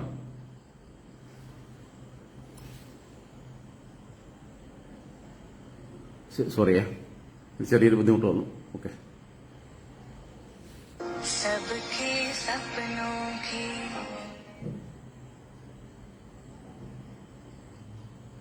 ആദ്യം കുട്ടിയുടെ അടുത്ത് പോകുന്നു, പിന്നെ കുട്ടി അടുത്തോട്ട് ചെല്ലുന്നു, കുട്ടി താടിയവ പിടിച്ച് വലിക്കുന്നു, മുഖത്ത് ഉമ്മ കൊടുക്കുന്നു. കുട്ടി സ്വമേധയാ ചെയ്യുക, ചേർന്ന് പിടിക്കുന്നു, താടിയെ തന്നെ പിടിക്കുന്നു, കെട്ടിപ്പിടിക്കുന്നു. ആ കുഞ്ഞിനെ അറിയില്ല അത് പ്രധാനമന്ത്രിയാണെന്ന്. താടിയൊക്കെ പിടിച്ച് വലിക്കുന്നത് ഹൈലി സെക്യൂരിറ്റിയുള്ള ആളെ ഇന്ത്യൻ പ്രധാനമന്ത്രി. ചേർത്ത് പിടിക്കുക അവള്. കാരണം അവളെ ഉപ്പയെ കാണാനില്ല, കണ്ണടയെ പിടിച്ച് വലിക്കുന്നു.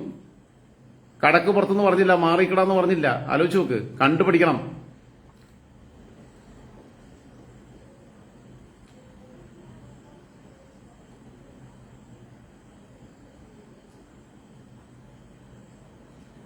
ഞാൻ പറയുന്ന കുഞ്ഞാണ്.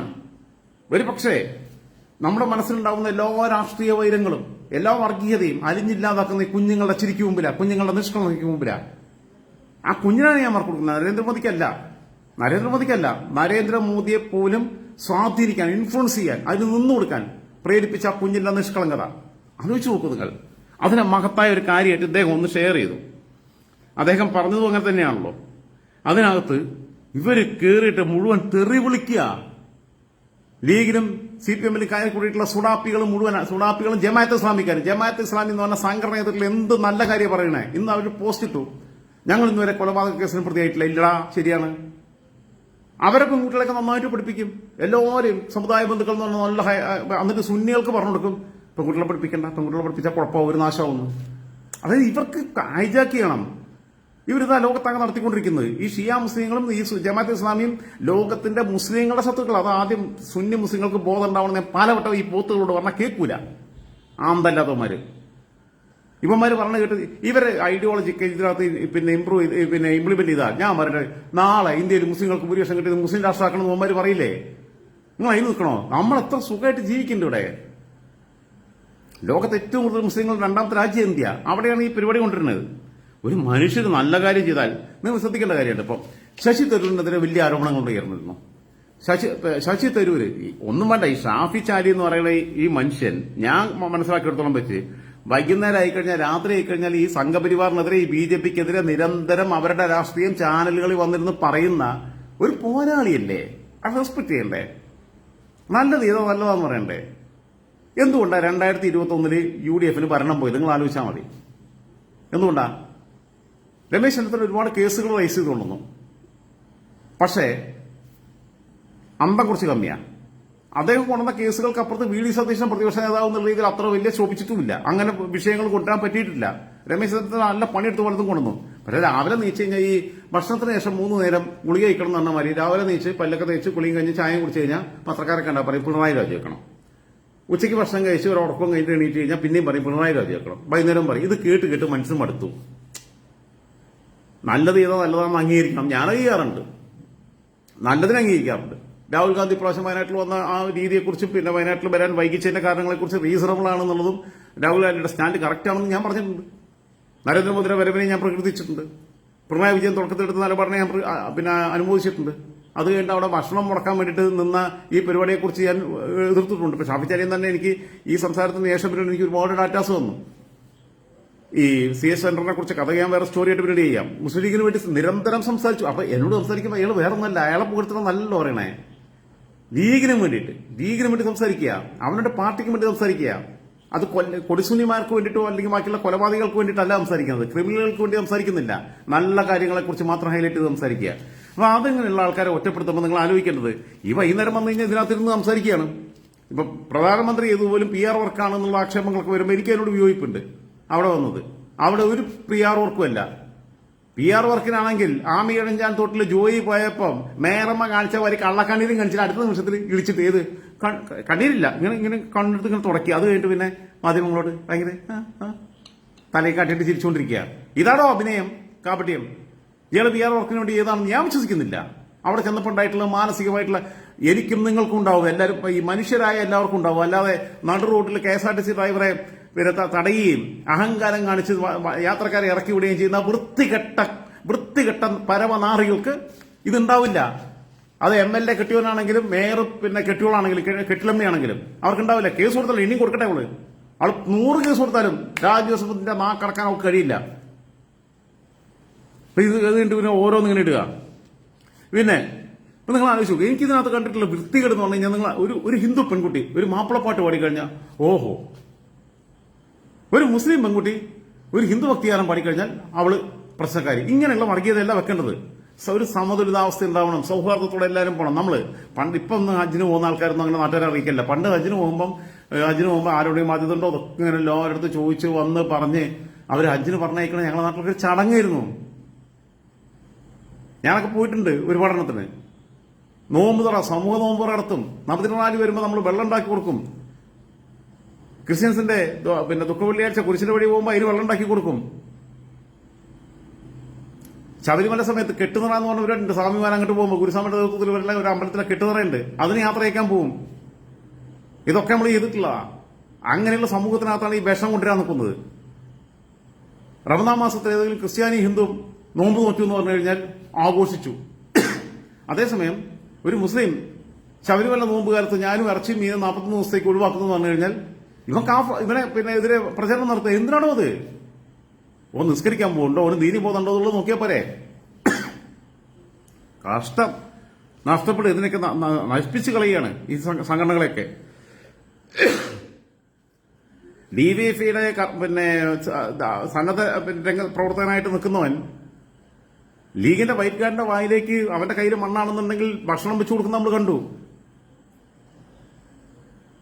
തിരിച്ച് BJPക്കാരന് വൈറ്റ് കാർഡിന്റെ ഭക്ഷണം കൊണ്ടേ കൊടുക്കുന്നത് നമ്മൾ കണ്ടു. ഇങ്ങനെ നിൽക്കുക അവിടെ, എല്ലാം മറന്ന് ജാതിയും മതവും രാഷ്ട്രീയമൊക്കെ മറന്ന് അവിടെ കർമ്മനിരതരായിട്ട് നിൽക്കുക. ഞാനും നിങ്ങളും പോയിട്ടില്ല. അങ്ങനെ നിൽക്കുന്നിടത്താണ് ഇവർ ഈ വിഷം പതിക്കുന്നത്. ഇപ്പൊ ഞാൻ ലീഗിനെ കുറിച്ച് പറയുന്ന പോലെ സേവാഭാരതിയെ കുറിച്ച് പറയുന്നില്ലേ? സേവാഭാരതി നല്ല കാര്യങ്ങൾ ചെയ്യുന്നില്ലേ? അങ്ങനെ ഏതെല്ലാം സംഘടനകൾ ചെയ്യുന്നുണ്ട്. DYFI ചെയ്യുന്നില്ലേ? ഒരു മുസ്ലിം ഒരു ഹിന്ദു അറബി പഠിച്ചാൽ ഭയങ്കര വാർത്ത. ഒരു മുസ്ലിം സംസ്കൃതം പഠിച്ചു എന്ന് പറഞ്ഞു കഴിഞ്ഞാൽ ഓനെ എതിരെ അറ്റാക്ക് സോഷ്യൽ മീഡിയയിൽ. ഇതൊക്കെ ഭയങ്കര വൃത്തികേടാണെന്ന് എനിക്ക് പറയാനുള്ളൂ. ശശി തരൂരിനും പറ്റിയത്, രമേശ് ചെന്നിത്തലയ്ക്ക് പറ്റിയതെന്ന് ഞാൻ പറഞ്ഞില്ലേ, എപ്പോഴും രാജിവെക്കണം എന്ന് പറഞ്ഞു കഴിഞ്ഞാൽ ഇത് ഈ രാജിവെക്കുക എന്നുള്ള വാക്കിന് പോലും വിലയില്ലാതായി. ഇത് രാവിലെ എണീറ്റ് സുരേഷ് ഗോപി എങ്ങനെ ജയിച്ചേ? വെറുതെ ജയിച്ചാ? ഒന്നുമല്ല. എല്ലാവരും അടിമ ഗോപി, ചെമ്പ് ഗോപി എന്നൊക്കെ പറഞ്ഞ് രാവിലത്തെ പെൺകുട്ടിന്റെ മകളെക്കാൾ പ്രായം കുറഞ്ഞ പെൺകുട്ടിയുടെ തോളിൽ കൈവച്ചതാ. അദ്ദേഹത്തിന്റെ മോള് മരിച്ചുപോയില്ല. ട്രസ്റ്റ് നടത്തുന്ന ആ മോളെക്കാൾ മരിച്ചുപോയ മോളെക്കാൾ പ്രായം കുറഞ്ഞ കുട്ടിയുടെ തോളിലൊന്ന് കൈ തൊട്ടു. അപ്പോഴത്തേക്ക് അവർക്ക് വയറ്റിലുണ്ടാക്കിയെന്ന് പറഞ്ഞാൽ ഇവന്മാര് അവർക്ക് ആ കുട്ടിക്ക് അപ്പം പ്രതിഷേധിച്ചിട്ടില്ല, പ്രയാസം ഉണ്ടായിരുന്നില്ല, കുട്ടിയെ കുറ്റപ്പെടുത്തുന്നില്ല. ഇവരും ടൂളായിട്ട് ഉപയോഗിച്ചു. ഇവർക്ക് പെണ്ണുങ്ങൾ എന്ന് പറഞ്ഞാൽ കമ്മികൾക്ക് ടൂളായിട്ട് ഉപയോഗിക്കാനുള്ളതാണ്. എന്തിനാ അത്രയും വയസ്സുള്ള അടുത്ത് പോകണേ? ഞാൻ തോളി കൈവെക്കാം, ഞങ്ങൾ നിന്റെ അടുത്ത് തോളിലല്ലേ എവിടെ എല്ലായിടത്തും കൈവെക്കാന്ന് പറഞ്ഞ് ഈ DFIക്കാർ ക്ലാസ് എടുത്ത് കൊടുത്തിട്ട് കൊണ്ടേതാ ആ കുട്ടിയെ വഴിതെറ്റിച്ചത്. ഇവന്മാർ വേണമെങ്കിൽ നാർക്കോട്ടിക് സാധനവും കൊടുത്തിട്ടുണ്ടാവും. എനിക്കറിയാം ആൾക്ക് ഉപയോഗിക്കുന്ന കുറേ എണ്ണത്തിനെ. ഇപ്പൊ പണ്ടൊന്നും ഉണ്ടായിരുന്നില്ല DYFI SFIയിലൊന്നും. ഇപ്പൊ അതടിച്ചിട്ടാണല്ലോ ഈ തോന്നിയാസം നടത്തുന്നത്. അല്ലാതെ ഈ സിന്തറ്റിക് ലഹരി അടിക്കാതെ എങ്ങനെയാ ഈ സിദ്ധാർത്ഥനെ ഇങ്ങനെ ക്രൂരമായിട്ട് ചെയ്യാൻ പറ്റുക? ഒരു സമചിത്തതയുള്ള, സമനില തെറ്റാത്ത ഒരു മനുഷ്യന് തികഞ്ഞ ബോധത്തോടെ ഒരു ചെറുപ്പക്കാരനെ അങ്ങനെയിട്ട് ആക്രമിക്കാൻ പറ്റുമോ? ഇല്ല. ഇവന്മാരെ ലഹരി അടിച്ചിട്ടാ, സിന്തറ്റിക് ലഹരി MDMA മറ്റേത് മറിച്ചൊക്കെ അടിച്ചിട്ട് നടക്കണേ. യൂണിറ്റ് പറ്റി കൂടിയാൽ അവിടെ അത്ര സപ്ലൈയാ ഓരോരുത്തന്മാര് രഹസ്യമായിട്ട്. എല്ലാവരും ഇല്ല. പിന്നെ കൂടെയുള്ള പെമ്പിളാരെയും കൂടി കൊടുത്തിട്ട് എങ്ങനെയും കൊണ്ടുപോകാൻ പറ്റുമോ നമുക്ക് റൂമിലോട്ട്? പലയിടത്തും കൊച്ചിയിലൊക്കെ പിന്നെ താമസിക്കുന്ന പ്രത്യേകിച്ചും ഈ HFPയിലൊക്കെ ഉള്ളവരെന്ന് പറഞ്ഞാൽ പെൺകുട്ടികൾക്ക് ഇപ്പം അപ്പാർട്ട്മെന്റുകൾ പലതും കൊടുക്കാതെ പേയിങ് ഗസ്റ്റ് ആയിട്ട് നിൽക്കാൻ പറ്റാതെ എന്താണെന്ന് വെച്ച് കഴിഞ്ഞാൽ ഇവർ ഈ രാത്രി തോന്നുന്ന സമയത്ത് ഇറങ്ങിപ്പോവും. പിന്നെ ചോദിച്ചാൽ അപ്പോൾ SFPക്കാരെല്ലാം കൊണ്ട് അടിച്ചു വരും. എന്നിട്ട് ലഹരി അടിച്ച് പിന്നെ ചിലപ്പം പിന്നെ സ്ത്രീകൾ പെൺകുട്ടികൾക്ക് മാത്രമല്ല പിന്നെ പേയിങ് ഗസ്റ്റ് ആയിട്ട് നിൽക്കുന്നിടത്ത് ഈ കാമുകന്മാരെ കയറ്റിക്കൊണ്ടിരും. ഇതാണ് പരിപാടി. അതുകൊണ്ടൊക്കെയുള്ള കുഴപ്പം. നിങ്ങൾ ഇതിന്റെ അപകടത്തിലേക്കാണ് പോണേ. ലീഗും അതിന് നിന്നു കൊടുക്കുകയാണ് ഇപ്പോൾ. ഇവിടെ വയനാട്ടിലുള്ളത് സമാനതകളില്ലാത്ത കേരളം കണ്ട ഒരു ദുരന്തമാണ്. ഇവിടെ മുഖ്യമന്ത്രി ഫണ്ട് പിടിച്ചുകൊണ്ടോ നാട്ടുകാരെ സംഭാവന കിട്ടിയോണ്ടോ മുസ്ലിം ലീഗ് ഫണ്ട് പിടിച്ചുകൊണ്ടോ വേറെ ആരെങ്കിലും ഓഫർ ചെയ്തുകൊണ്ടോ മുട്ടിൽ മരമുറി കള്ളന്മാര് പിന്നെ അവിടുന്ന് കട്ടെടുത്തതിന്റെ ഒരു ഓഹരി കൊടുക്കാന്ന് പറഞ്ഞുകൊണ്ടോ ഒന്നും പിന്നെ ബോച്ചെ വന്നിട്ടുണ്ട് അനാഥരായ കുട്ടികളെ സംരക്ഷിക്കാമെന്ന്. അവന്റെ അടുത്തൊന്നും പിന്നെ കുട്ടികളെ ഏൽപ്പിക്കരുത്. കുട്ടികളെ എങ്ങനെ ഏൽപ്പിച്ചു കഴിഞ്ഞാൽ അവൻ കുറച്ച് കഴിയുമ്പോൾ ഇവർ വളരുമ്പോൾ വേറെ രീതിയിൽ ഉപയോഗിക്കാൻ നിൽക്കുന്നവനാ. അതിന്റെ ചരിത്രമാണ് അവനുള്ളത് മുഴുവൻ. വൃത്തികെട്ടവനാ. അവന്റെ ഓഫർ അവിടെ പെരൽ വെച്ചാൽ മതി എന്ന് പറയണം. ബോച്ച ചായ എന്ന് പറഞ്ഞിട്ട് നാട്ടുകാരെ മുഴുവൻ പറ്റിച്ച് പൈസ ഉണ്ടാക്കിപ്പോ കൊടുത്തൊരു മുഴുവൻ കുടുങ്ങി പോയിക്കുക ഫ്രാഞ്ചൈസി തുടങ്ങിയവര്. ഓക്കെ, പിന്നെ ഇത് വയനാട് മൊത്തം പുനരധിവസിപ്പിക്കേണ്ട ആവശ്യമുണ്ടെന്നേ. പിന്നെ ഈ പറഞ്ഞ സ്ഥലങ്ങളിൽ മാത്രമല്ല, പുഞ്ചിരിമട്ടത്തോ ചൂരൽ വലയിലോ ഇവിടെയൊന്നും മാത്രമല്ല വേണ്ടത്. ബാക്കിയുള്ള ഈ സ്ഥലങ്ങളിൽ, ഈ 3 സ്ഥലങ്ങളിൽ മാത്രമല്ല വേണ്ടേ. അവിടെ ഇത്തരം ഭീഷണി നിലനിൽക്കുന്ന പാരിസ്ഥിതിക ലോല പ്രദേശങ്ങളായിട്ടുള്ള പരിസ്ഥിതികമായി ദുർബലമായ പ്രദേശങ്ങളിലുള്ള മുഴുവൻ മനുഷ്യരെയും പുനരധിവസിപ്പിക്കണം. അതിന് ഫണ്ട് കിട്ടണമെന്നുണ്ടെങ്കിൽ കേന്ദ്രം കൂടി കരുതണം. പ്രധാനമന്ത്രി ഒരു വെർബലി ഒരു പ്രോമിസ് നൽകി, രാജ്യം നിങ്ങളോടൊപ്പമുണ്ട്, നിങ്ങളുടെ സഹായിക്കുന്നതിന് പണം ഒരു തടസ്സമാവില്ല എന്ന് പറഞ്ഞു. അത് പക്ഷെ ഇവർ കൊളാക്കും. ഇപ്പൊ പ്രധാനമന്ത്രിക്ക് എതിരെ നടക്കുന്ന ഈ തോന്നിവാസങ്ങൾ, ഇപ്പൊ ഷാഫി പറമ്പിൽ ഇട്ടിട്ടുള്ള ഷാഫി ചാലി ഇട്ടിട്ടുള്ള ഈ പോസ്റ്റിൽ വരെ ഷാഫി ചാലിയെ തന്നെ തെറിവിളിക്കുക, പ്രധാനമന്ത്രിക്കെതിരെ അനാവശ്യമായിട്ടുള്ള ആരോപണങ്ങൾ ഉന്നയിക്കുക. ഇതൊക്കെ BJPയുടെ IT സെല്ല് പ്രധാനമന്ത്രിയുടെ ശ്രദ്ധയിലൊന്ന് പെടുത്തിക്കഴിഞ്ഞാൽ പ്രധാനമന്ത്രി എന്ത് കരുതും? 10-30%, 26% മുസ്ലിങ്ങളുള്ള നാടാണ് വയനാട്. ഈ പിന്നെ അപകടമുണ്ടായ ഈ സ്ഥലങ്ങൾ, ഈ 3 പ്രദേശങ്ങളിലെ മൊത്തം ജനസംഖ്യ എടുത്ത് നോക്കുമ്പോൾ പോപ്പുലേഷന്റെ 60% മുകളിൽ മുസ്ലിം ജനസംഖ്യയാണ്. മരിച്ചവരിലും അപകടം പറ്റിയവരിലും ഇവരാരും തന്നെ നാളെ BJPക്ക് വോട്ട് ചെയ്യാൻ മുന്നില്ലല്ലോ. അപ്പൊ BJP IT സെല്ലിൽ സാധനം കൂടെ കൊടുത്തു കഴിഞ്ഞാൽ കേന്ദ്രത്തിൽ PM ഓഫീസർ സ്ക്രീൻ ചെയ്യുമ്പോൾ ഇത്രയും നമ്മൾ മനസ്സുകൊണ്ട് തട്ടിയിട്ട് ചെയ്തിട്ടും ഈ മാതിരി തോന്നിയാസം പറയുന്നവരാണെങ്കിൽ എന്തിനാ നമ്മൾ സഹായിക്കുന്നതെന്ന് കരുതില്ലേ? വയനാട് രാഹുൽ ഗാന്ധിയെ ലക്ഷക്കണക്കിന് വോട്ടിന് ജയിപ്പിച്ച രാഷ്ട്രീയ താല്പര്യം ഉണ്ടെന്നുണ്ടെങ്കിൽ അത് നമുക്കുള്ളതല്ലോ. ഇനിയിപ്പോ ഉപതെരഞ്ഞെടുപ്പ് നടത്തിയാലും അവര് പിന്നെ പ്രിയങ്ക നടത്തിയാലും അവർ വോട്ട് ചെയ്യുന്നവരാ. നമ്മൾ പിന്നെ നോക്കണ്ടെന്ന് എഴുതിയിട്ട് പ്രധാനമന്ത്രിക്ക് വയനാട്ടിലേക്ക് വരാതിരിക്കാം. വളർന്നില്ലെങ്കിൽ ഇവരെന്ത് ചെയ്യാനാ? മനുഷ്യൻ ചങ്കിൽ തട്ടിയിട്ട് ആത്മാർത്ഥമായിട്ട് ഇറങ്ങി വരുമ്പം ഇവര് പിന്നെ കിട്ടുന്നതില്ലാതെയാക്കുക. ഈ വാർത്തകൾ എന്തായാലും BJP IT സെല്ലും പിന്നെ ദേശീയ ഏജൻസികളും നോക്കില്ലേ, ഈ സംഭവങ്ങൾ നോക്കില്ലേ, ഇവന്മാരെ പോസ്റ്റും പ്രചരണവും കാണില്ലേ? ഇവർക്ക് കൊടുത്താലും ചീത്തവിളിയാണ്. എന്തിനാ പിന്നെ കൊടുത്തിട്ട് തെരുവിളി വെക്കുന്നത്? കൊടുക്കാതെ തെരുവിളി ഏട്ടാ മതി, കൊടുക്കണ്ടാന്ന് തീരുമാനിക്കും ചിലപ്പം. അല്ലെങ്കിൽ കൊടുക്കാൻ കരുതി കട്ട് ചെയ്യും കുറച്ച്. അതിന് ഉത്തരവാദികൾ ഇവിടുത്തെ ഈ വിവരമില്ലാത്ത കമ്പികളും വിവരമുള്ള അതിബുദ്ധിക്കാരായ കുനിഷ്ഠബുദ്ധിക്കാരായ പിന്നെ ക്ഷമിക്കണം, ഈ പിന്നെ സുഡാപ്പികളും ജമാഅത്ത് ഇസ്ലാമിക്കാരുമാണ്. ഇരിക്കുന്ന കൊമ്പ് വെട്ടിമുറുക്കിയ അവര് വൈകുന്നേരം ആകുമ്പോൾ ചാൽ ചർച്ചയ്ക്ക് വന്നിട്ട് ഈ മനുഷ്യൻ കടന്നിട്ട് എല്ലാവരെയും തെരുവിളി കേട്ടോണ്ടിരുന്ന ചർച്ച ചെയ്യുന്ന ആളെ അവിടെ ഇവരെന്നെ തെരുവിളിക്കുക. അത് കഴിഞ്ഞിട്ട് അദ്ദേഹം ഇട്ടിട്ടുള്ളൊരു, ഞാനിപ്പോ കുറച്ചു മുമ്പ് അദ്ദേഹത്തിന്റെ പേജിൽ കയറി, അദ്ദേഹം ഇട്ടിട്ടുള്ള പിന്നെ ഈ വിഷയത്തിൽ ആവർത്തിച്ച് ഉറപ്പിച്ചു നിൽക്കുന്നു എന്ന് പറഞ്ഞിട്ട് അദ്ദേഹം ഒരു സാധനം ഇട്ടിട്ടുണ്ട്. അത് ഞാൻ നിങ്ങളെ കേൾപ്പിക്കാം. ഇവിടെ ഒരു കുന്തം നടക്കാൻ പോകുന്നില്ല, ഒരു കുന്തം കിട്ടാൻ പോകുന്നില്ല. എങ്ങനെയാണെന്നുണ്ടെങ്കിൽ കേന്ദ്രത്തിൽ നിന്ന് ഇമാതിരി ഇത്രയൊക്കെ ചെയ്തിട്ട് ഇത്രയും കാര്യങ്ങൾ തുടക്കം തൊട്ട് ആർമി വരുന്നു, ബേലിപ്പാലം നിർമ്മിക്കുന്നു, മദ്രാസ് എഞ്ചിനീയറിംഗ് ഗ്രൂപ്പിന്റെ പിന്നെ ടീം മൊത്തം വരുന്നു, ഡൽഹിയിൽ നിന്നും ഗോവയിൽ നിന്നും ബാംഗ്ലൂരിൽ നിന്നായിട്ടുള്ള അതിന്റെ മെറ്റീരിയൽസ് വരുന്നു കണ്ണൂർ വിമാനത്താവളത്തിൽ, അവിടുന്ന് ബൈ റോഡായിട്ട് ഇവിടെ എത്തിക്കുന്നു, ബേലിപ്പാലം ഉണ്ടാക്കുന്നു. അതിന് മുമ്പ് അമിത്ഷാ പറഞ്ഞ പോലെ 2 പാലം, അതിന് മൊത്തം 3 പാലം ഉണ്ടാക്കി. ആദ്യം ഒരാൾക്ക് പോകാൻ പറ്റുന്ന പാലം, ഒരാൾക്ക് പോകാൻ പറ്റുന്ന രീതിയിലുള്ളത്, പിന്നെ ഒരുപാട് ആൾക്കാർക്ക് ഒരുമിച്ച് സഞ്ചരിക്കാൻ പറ്റുന്ന പാലം. അങ്ങനെയാണ് ഇതിപ്പോ ഈ പ്രവർത്തനങ്ങൾ ഏകോപിപ്പിച്ചത്. വളരെ ദുഷ്കരമായ പിന്നെ പ്രതികൂലമായ കാലാവസ്ഥയിൽ അവിടെ ഹെലികോപ്റ്റർ വന്ന് ലാൻഡ് ചെയ്യുന്നു. ഇതെല്ലാം ചെയ്തു കഴിഞ്ഞിട്ട് പിന്നെ തോന്നിയാസം പറയുക, ജീവൻ കയ്യിലെടുത്ത് പ്രവർത്തനം നടത്തിയിട്ട്. ടെറിട്ടോറിയൽ ആർമി കോഴിക്കോട് നിന്ന് ഉടനെ മൂവ് ചെയ്യുന്നു. ദുരന്ത നിവാരണ സേന മണിക്കൂറുകൾക്കൊക്കെ അവിടെ എത്തുന്നു. വയനാട്ടിലാ ഇത്, എറണാകുളത്തും കോഴിക്കോടും പിന്നെ തിരുവനന്തപുരത്തും അല്ലേ? നല്ല ബുദ്ധിമുട്ടാണ് പോകാൻ, മഴയും പെയ്ത് ഇറക്കുമ്പോൾ മലയിടിച്ചിട്ടുണ്ടാകുമ്പോൾ. മെഡിക്കൽ ആർമിയുടെ മെഡിക്കൽ ടീം കണ്ണൂരിൽ നിന്ന് വരുന്നു, പാങ്ങോട് കേന്ദ്രത്തിൽ നിന്ന് സൈനിക കേന്ദ്രത്തിൽ നിന്ന് സൈനികർ അങ്ങോട്ട് മൂവ് ചെയ്യുന്നു. എല്ലാം ചെയ്തിട്ട് ഇങ്ങനെ കേൾക്കാനാണെന്നുണ്ടെങ്കിൽ ഇങ്ങനെയുള്ളവന്മാർ അവിടെ കിടന്ന് ചത്താ മതി എന്നല്ല. ഞാൻ ഇന്ത്യൻ പ്രധാനമന്ത്രിയാണെങ്കിൽ ഞാൻ കരുതുന്നത് തിരിഞ്ഞു നോക്കണ്ടെന്ന് പറയും, ഒരു പൈസ കൊടുക്കണ്ട, അവിടെ എന്തെങ്കിലും ആവട്ടെ എന്ന് കരുതും. അങ്ങനെ ഒരുപാട് രാജ്യത്ത് ഒരുപാട് പേര് മരിക്കുന്നുണ്ടെന്നേ. നല്ലത് ചെയ്യുന്ന മനസ്സുള്ള മനുഷ്യരുടെ മനസ്സിനെ മടുപ്പിക്കുന്ന രീതിയിലുള്ള വൃത്തികേടുകളായതുകൊണ്ടിരിക്കുന്നത്. ആലോചിച്ച് നോക്കൂ നിങ്ങൾ. കഷ്ടം. ഞാൻ പറഞ്ഞല്ലോ, ഡിവൈഎഫ്ഐക്കാരൻ പെറുക്കിയെടുക്കുന്ന കൈ ചിലപ്പോൾ കോൺഗ്രസ്സുകാരന്റെ ലീഗുകാരന്റെ ആയിരിക്കും. ആ കൈ കൊണ്ട് ചിലപ്പോൾ ഡിവൈഎഫ്ഐക്കാരൻ അടിച്ചിട്ടുണ്ടാവും, അറിയില്ല നമുക്ക്. ലീഗുകാരോ കോൺഗ്രസ്സുകാരോ പെറുക്കിയെടുക്കുന്ന, അല്ലെങ്കിൽ BJPക്കാരോ സേവാഭാരതിക്കാരോ പെറുക്കിയെടുക്കുന്ന അവർക്ക് ഈ മണ്ണിൽ നിന്ന് കിട്ടുന്ന ഒരു തല മാത്രമായിരിക്കും കിട്ടുന്നത്. ആ തലയ്ക്കകത്തുള്ള, ആ വായിക്കകത്തുള്ള നാക്കുകൊണ്ട് ഒരു പക്ഷേ BJPക്കാരനെയും ഇവരെയൊക്കെ ചീത്ത വിളിച്ചതായിരിക്കും. അത് നോക്കാതെ മനുഷ്യൻ ഒരുമിച്ച് പോവുകയാണ്. അതിനിടയിലാണ് ഇവർ ഈ വൃത്തികേട് കയറ്റിവിടുന്നത്. വളരെ മോശമായിട്ടുള്ളത്. ഇപ്പൊ ശശി തരൂര് പലപ്പോഴും പാർലമെന്റിൽ പ്രസംഗിക്കുമ്പോൾ നരേന്ദ്രമോദി ചെയ്യുന്ന നല്ല കാര്യങ്ങൾ അംഗീകരിക്കുകയായിരുന്നു. അത് അംഗീകരിക്കുമ്പോഴത്തേനും ഇവിടുത്തെ കോൺഗ്രസ്സുകാർ കൊടുക്കുന്നത് സുരേഷും ഈ വിവരമില്ലാത്ത കുറെ എണ്ണുണ്ട് ഇവിടെ ഊളുകള്. തരൂരിനെതിരെ ഭയങ്കര പ്രസ്താവന. എടോ, നിങ്ങൾ എന്നും രാവിലെ നീച്ചിട്ട് ഒരാളെ ചീത്ത പറഞ്ഞുകൊണ്ടിരുന്ന അതിന് വിലയില്ല. ഈ ചീത്ത വിളി കേൾക്കുന്ന ആളോട് ഒപ്പം മാനസികമായിട്ട് ആൾക്കാർ നിൽക്കുക. അതേസമയം 2-3 കാര്യത്തിൽ അയാൾ ചെയ്തത് നല്ലതാണെന്ന് പറഞ്ഞിട്ടും 4-ാമത്തെ കാര്യത്തിൽ അയാൾ ചെയ്ത് തനി വൃത്തികേടാണെന്ന് പറഞ്ഞാൽ അതിന് എഫക്റ്റ് ഉണ്ട്. ആ ആരോപണത്തിന് മൂർച്ചയുണ്ട്. കാരണം പറയുന്നവൻ കാര്യങ്ങൾ മനസ്സിലാക്കി സത്യസന്ധമായി സംസാരിക്കുന്ന ആളാണെന്നുള്ള ജനത്തിന് ബോധ്യപ്പെടും. അത് എന്ത് ചെയ്താലും അമ്മായിയമ്മ പോലെ എന്ത് ചെയ്താലും ശരിയല്ല എന്ന് പറഞ്ഞിരിക്കരുത്. നല്ലതിനെ അംഗീകരിക്കണം. എന്നിട്ട് വേണ്ടാത്ത കാണിക്കുമ്പോൾ വിമർശിക്കണം. അപ്പോൾ ആ വിമർശനത്തിന് ക്രെഡിബിലിറ്റി ഉണ്ടാവും. ഇനി ഷാഫി ചാലി ഇതിലിട്ടിട്ടുള്ള പോസ്റ്റും കൂടി ഞാൻ കണ്ടു. ഇപ്പൊ 6 മണിക്കൂർ മുമ്പത്തെയാണ് മൂപ്പര പേജിലിട്ട്. ഇതിനെല്ലാം ഉള്ള മറുപടി ഭയങ്കര കൃത്യമായ സ്റ്റാൻഡാ. അത് വായിച്ചു കേൾപ്പിക്കാം. ദുരന്ത ഭൂമിയിൽ രാഷ്ട്രീയം നോക്കാറില്ല. വയനാട്ടിൽ ക്യാമ്പ് ചെയ്ത് ആശ്വാസ പ്രവർത്തനങ്ങൾക്ക് നേതൃത്വം നൽകുന്ന മന്ത്രിമാരുടെയും സ്ഥലം MLAയുടെയും പ്രവർത്തനങ്ങളെ നന്ദിയോടെ സ്മരിക്കുന്നുണ്ട്. സ്ഥലം മന്ത്രിമാർ 4 പേര് അവിടെ ഉണ്ട്. ശശീന്ദ്രന്, മറ്റേ റിയാസ്, ഇപ്പൊ 2 പേര്, രാജനുണ്ട്, ഒക്കെ ഉണ്ട്, റവന്യൂ മന്ത്രി. സ്ഥലം MLA സിദ്ദീഖ്, ഒക്കെ കോൺഗ്രസിന്റെ. സേവന പ്രവർത്തനങ്ങളിൽ കഠിനാധ്വാനങ്ങൾ നടത്തുന്ന വൈറ്റ് ഗാർഡ് അടക്കമുള്ള സന്നദ്ധ സേനകളുടെ പ്രതിബദ്ധതയെ പിന്തുണച്ചിട്ടുണ്ട്. രാജ്യത്തിന്റെ പ്രധാനമന്ത്രി എത്രയും പെട്ടെന്ന് അവിടെ എത്തണമേ എന്ന് പ്രാർത്ഥിച്ചവനാണ് ഞാൻ.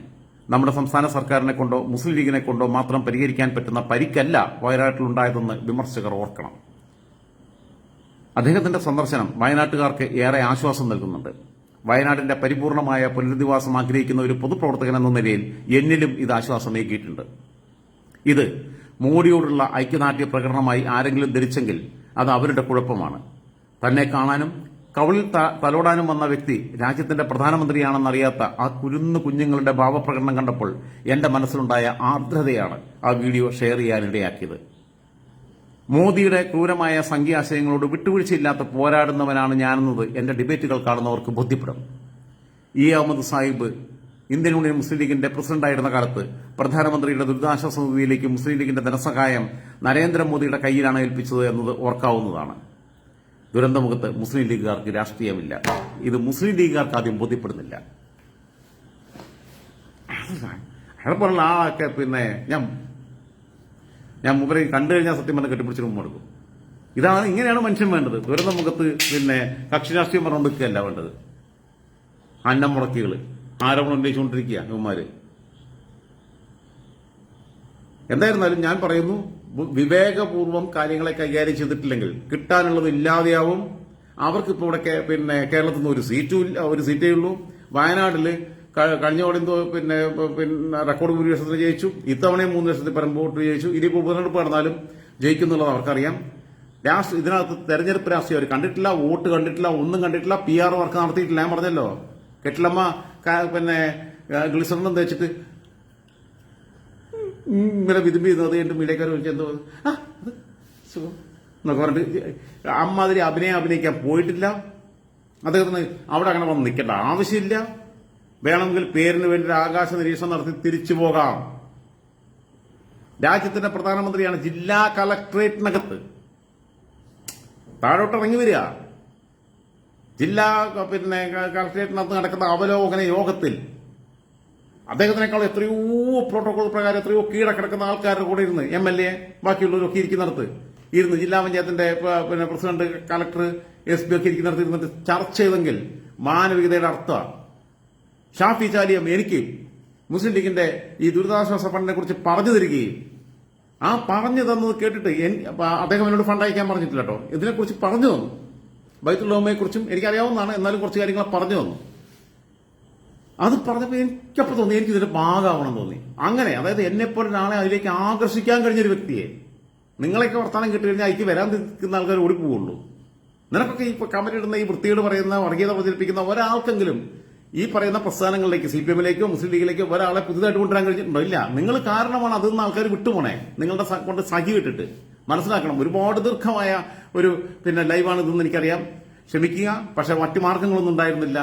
ഈ ലീഗിലേക്കും അല്ലെങ്കിൽ ഒക്കെ ആളുകളെ ആകർഷിക്കുന്ന ആൾക്കാരെ വേണോ വേണ്ടയോ എന്നുള്ളത് തീരുമാനിക്കാനുള്ള അവകാശം മുസ്ലിം ലീഗിന്റെ പ്രവർത്തകർക്കും നേതാക്കന്മാർക്കും ഉണ്ടാവും, വിവേകബുദ്ധി ഉണ്ടാവുമായിരുന്നു. എന്തെങ്കിലും ആവട്ടെ, ഞാനൊക്കെ സത്യം പറഞ്ഞു കഴിഞ്ഞാൽ എനിക്ക് അങ്ങനെ പറയാനുള്ള സ്പേസ് ഇല്ലാത്തതുകൊണ്ട്, അതെന്തല്ലാത്തതുകൊണ്ടാണ്. ഇല്ലെങ്കിൽ ഞാൻ മൂപ്പരോട് ഇല്ലെങ്കിൽ ഞാൻ വോയിസ് മെസ്സേജ് അയക്കണം എന്ന് കരുതുന്നുണ്ട് ചിലപ്പോൾ. കാരണം നിങ്ങൾ ഈ പാർട്ടി വിട്ട് പോയിക്കോന്നു, ഇമാതിരി വിവരമില്ലാത്ത ആൾക്കാരെ നേതാവായിട്ട് തന്നെ നിൽക്കുന്നത്. ഇതിനകത്ത് കയറിയിട്ടുള്ള കുറെ വൃത്തിയിട്ടവന്മാരുണ്ട്. ഈ സുണാപ്പികൾ മുഴുവൻ NIA പിടിച്ച് തൂക്കിക്കൊണ്ടാന്ന് തുടങ്ങിയപ്പോൾ പെട്ടെന്ന് ലീഗിൽ പോയി ചേരുക, പെട്ടെന്ന് DYFI പോയി ചേരുക, CPM-ൽ പോയി ചേരുക. ഇതന്നെ പരിപാടി. CPM-ൽ പിന്നെ അങ്ങനെയുള്ള ആൾക്കാരെ പ്രത്യേകിച്ച് ലിഫ്റ്റ് ചെയ്യും. കാരണം വെച്ചാൽ ബോംബുണ്ടാക്കാൻ അറിയാം, വെട്ടാനറിയാം, കുത്താനറിയാം, കൊല്ലാനറിയാം. അങ്ങനെ ഉണ്ടല്ലോ, പണ്ട് മുദ്രാവാക്യം ഉണ്ടായിരുന്നു. വെട്ടാനറിയാം, കുത്താനറിയാം, കുത്തി കൊല്ലാനറിയാം, ആരുണ്ട് ഇവിടെ ചോദിക്കാൻ, DYFI പറയുന്നു എന്ന് പറഞ്ഞ മുദ്രാവാക്യം ഉണ്ടായിരുന്നു. ശരി, ഗുഡ് നൈറ്റ്. ഇന്നിനി വരുന്നില്ല.